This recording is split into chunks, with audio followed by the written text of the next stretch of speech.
Prepare for serious spoilers or turn back now. It's time for the biggest character surprises on PC. There's never been a better time to play video games. So many open worlds, so little time. But in our age of previews and more trailers than you can shake a G502 hero at, there are very few surprises left when it comes to game stories. We don't just know characters before we play them, but in-depth plot details, powers, and even DLC way ahead of time. But this doesn't mean that games can't surprise us anymore. Every so often, a storyline or moment comes along that's more shocking than Matt and I sitting on the sofa, actually working together instead of fiercely battling to the death. Prepare for spoilers aplenty as we dive into the 7 biggest and best surprises as we played as characters we didn't expect. Surprise! I said best.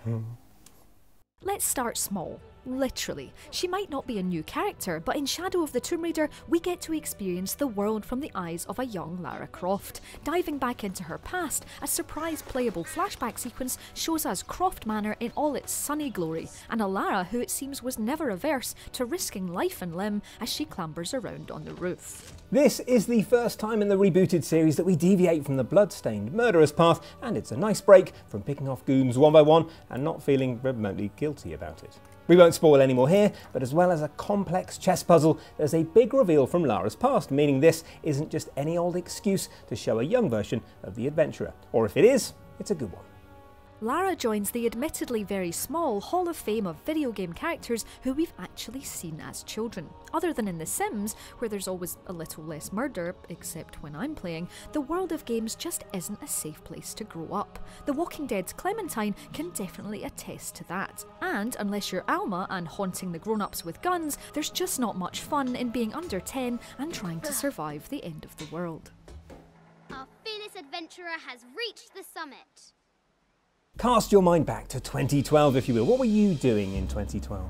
Playing Assassin's Creed 3. Now, I know it says that in the script, but I'm trying to find some shred of humanity in you. So what were you actually doing in 2012? Playing Assassin's Creed 3. Fine, you can do the next bit. Finally. So there you are, back in 2012, and to avoid listening to Gangnam Style again, you pick up Assassin's Creed 3. The huge fanfare around a new hooded hero in a new time period after 3 years of Ezio has you all excited. You're all prepared for getting stabby and free running through North America during the Civil War as Connor Kenway. And then you load it up, and you're a much older gentleman with a seriously suave approach to wielding the hidden blade and a tricorn hat instead of a hood. What madness is this?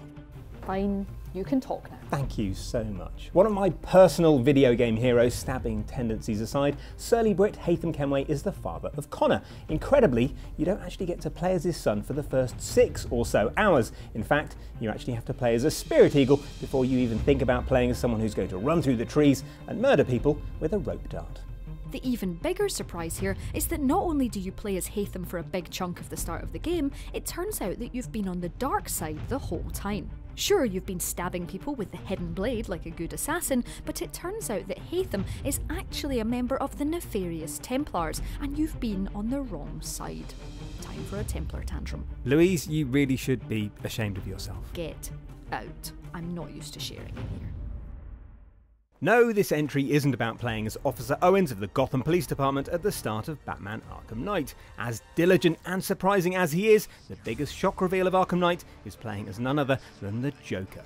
Yes, you play as the clown prince of crime during the end sequence of Rocksteady's trilogy? Oh Louise, you aren't allowed to just draw in red crayon on my sections of the script. Not only do you get to control Mark Hamill's excellent Joker, you even get a giant clown version of the actually very deadly Batmobile, and don't have to worry about ending all those lives because you aren't actually meant to care. I mean, I think you are supposed to care. I mean, I care. Don't you care? I don't care. Unbelievable. Arkham Knight also tears up the Bat rulebook, handing you not just the Joker, but also a very big gun to wander through the world and shoot every major villain you come across. If he's off, then the self-proclaimed jester of genocide is taking everyone with him. As the finale for Rocksteady's trilogy, it works perfectly. Sure, some of the Batmobile bits felt a little bit forced, but as a narrative pièce de résistance, there's nothing like handing you the ultimate chaos tool and telling you to go and do things your way. Well, it looks like we're going to go back to Assassin's Creed. What a massive surprise. I wonder who it was that crowbarred this entry in. I can't even begin to imagine. Can I put the coat back on? Yes, you can put the coat back on. It turns out that Assassin's Creed 3 was just the beginning of Ubisoft's character switcheroo shenanigans.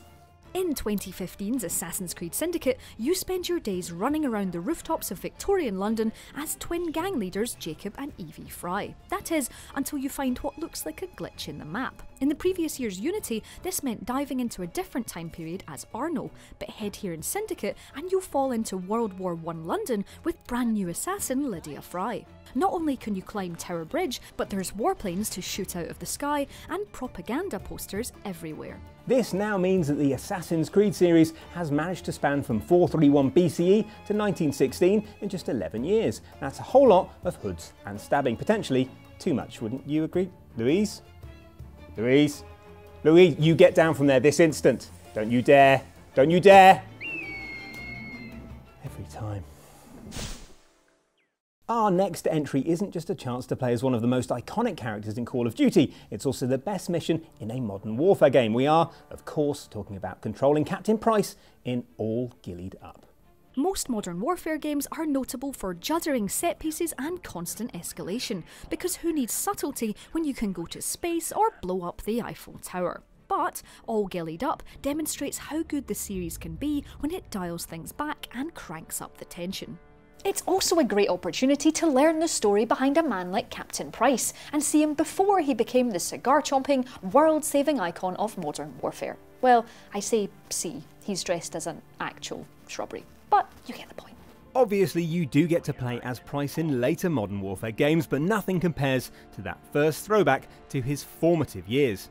Captain Price, we salute you. I mean, we literally salute you.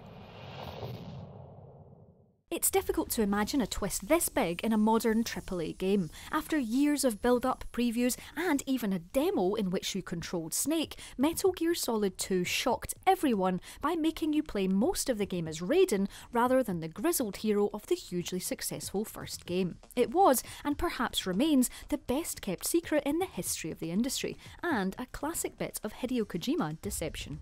And as amazing as this obviously is, it was difficult at the time not to feel slightly disappointed. A bit like clicking on a thumbnail featuring Louise, but getting a video featuring me. Did you write this? Exactly. There's certainly nothing wrong with Raiden, and he got the chance to prove his badassery in Metal Gear Rising: Revengeance. He's just not as cool as Solid Snake, because, well, who is? None of this, of course, prevents MGS2 from being one of the smartest games ever made. Many see it as a piece of social commentary on the way that we overhype games. Some as a retelling of Ulysses by the legendary James Joyce, and others, well, others just want to make Raiden do naked cartwheels up Arsenal Gear's ascending colon. But we're not here to judge, you find your own bliss. He's pale, he runs funny, he's shaped like a cupboard. No, we haven't found a game where you can unlock Matt. We're talking about the weirdest character you can unlock in Resident Evil 2. Thanks, Louise. Anyway, this one is a bit of a curveball because hardly any of us would accidentally unlock him. But if you complete Resident Evil 2 6 times, 3 times with Leon, 3 times with Claire, you'll unlock Tofu. And is Tofu a clever name for a badass STARS member or an umbrella assassin? No, he's literally Tofu. Alpha team here. Mission accomplished.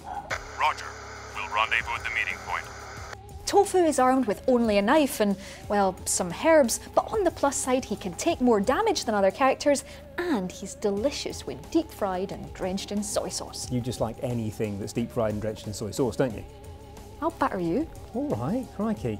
Just to prove how tasty he is, you even see Hunk tucking into a piece of tofu in the FMV ending, which feels like scant reward for completing Resident Evil 2 7 times. And in spite of all this, he's still better than Steve Burnside. Sorry about that little misunderstanding, but I thought you were another one of those Shut up!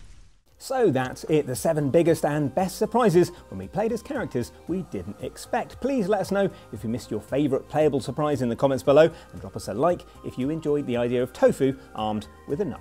If you haven't already, subscribe for more puns and videos just like this one, and if you already have, don't forget to hit that notification bell to make sure you know exactly when a new video drops, like an assassin into a big pile of hay.